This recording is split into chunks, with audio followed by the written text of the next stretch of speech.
Hey there guys, Alex here from SPP, and in today's video I'm going to be talking to you about onboarding forms and how you can incorporate them into your workflow. Let's get into it. Alright, first, let's talk about different kinds of forms that you have on SPP. You have contact forms that allow you to collect inquiries from your clients so you're able to answer them. You have order forms so you're able to get paid. And third, you have intake forms that allow you to collect more information about the project once your client has checked out in order to make your order form simpler.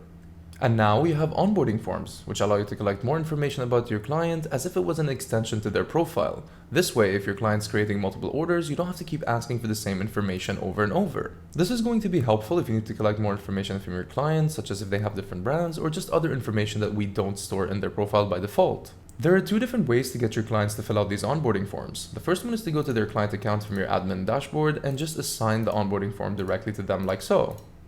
The other method would be to put a link directly to the onboarding form somewhere on their portal. For example, if I sign into this client account over here, you'll be able to see that we have the onboarding form in the sidebar that they can access, or you can set up a button on top of their navbar to take them directly to the onboarding form. Another thing worth noting is that these onboarding forms can be updated at any point by the client.